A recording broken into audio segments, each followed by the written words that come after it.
Residential report writing case studies, chapter 10, case study, small residential income something.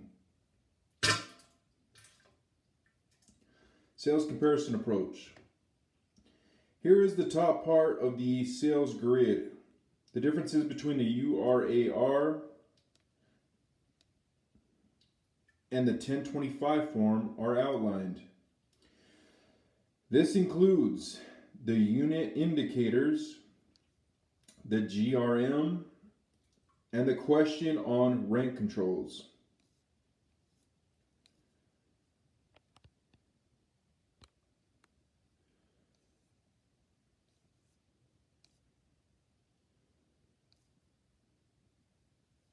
I'm not really seeing anything.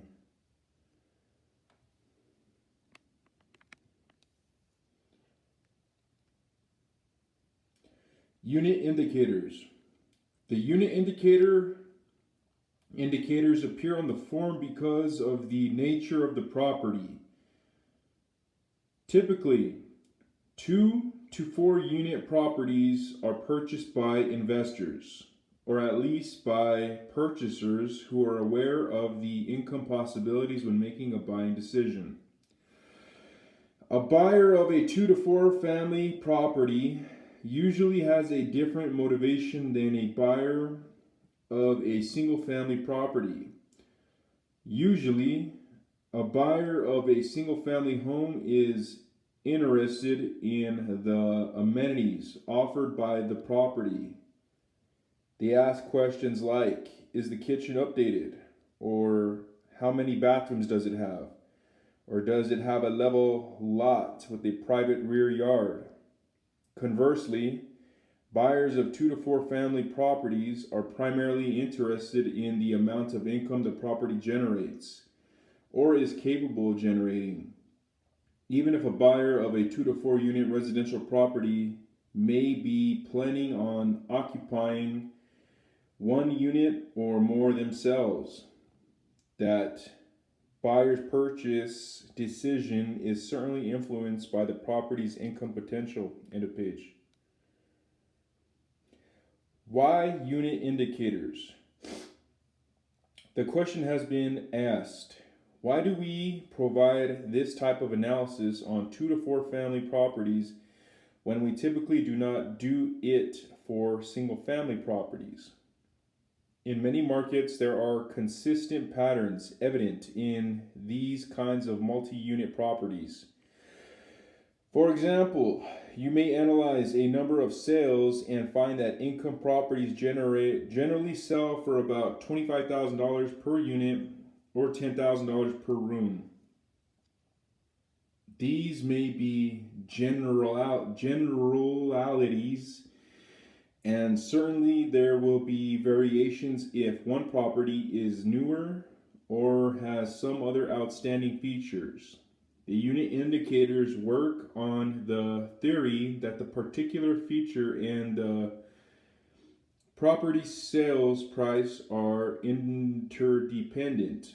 For example, if buyers in a market are paying $10,000 per bedroom for residential income properties, then the more bedrooms a property has, the more valuable it should be. End of page. Simplistic techniques. Because they are relatively unsophisticated investments, 2 to 4 unit properties can generally be valued by using relatively simplistic techniques. This is why we usually use gross income instead of net income when valuing these types of properties. Gross income figures are comparatively easy to obtain. You can look at an MLS listing, add up the 3 to 4 rents, and obtain the gross income. Obtaining reliable net income figures is more difficult and less certain. Sophisticated investors dealing in multi-million-dollar properties would expect more in-depth techniques to protect their investment. Their forte would be net income and some version of income capitalization. As appraisers, we need to be cognizant of the nature of the property, as well as the expectations of the marketplace and the users of appraisal services. We wouldn't want to use a discounted cash flow analysis on a 2-unit property selling for $80,000. But it is virtually certain that we would use one on an $80 million shopping center. Many small investors who occasionally venture into the market may make a buying decision primarily on the basis of something like 6 times gross income, or being able to buy a decent property at $20,000 per unit. They know from experience that if they pick up a property on that basis, it will work for them. Perhaps they have bought 3 to 4 units, 3 or 4 other 2 to 4 unit properties like that over the last several years. They made their buying decision on that basis and have been able to rent them out.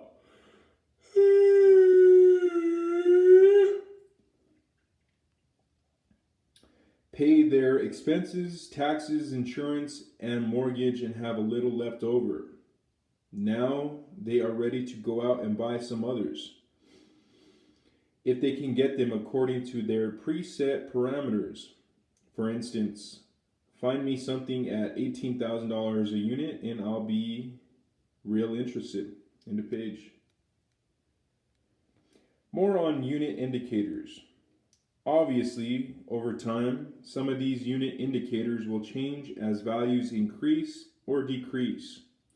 However, other measures such as income multipliers tend to be more consistent over time.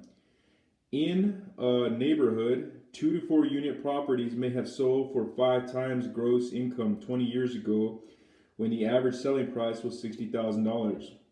These same properties may still be selling at 5 times gross income even though the average selling price is now $200,000. The unit indicators focus on the income and amenities of 2 to 4 unit properties and offer a convenient measure of comparison. Appraisers whose markets lend themselves to the use of units of comparison will find this analysis to be more reliable, and these appraisers might give these indicators significant weight when reconciling to a value conclusion. The gross unit indicators are arrayed at the top of the sales comparison grid. This results in gross figures. We merely take the gross sales price of the comparable property and divide it by the appropriate unit. If a property sold for $100,000 and had 4 units, then it sold for $25,000 per unit. End of page.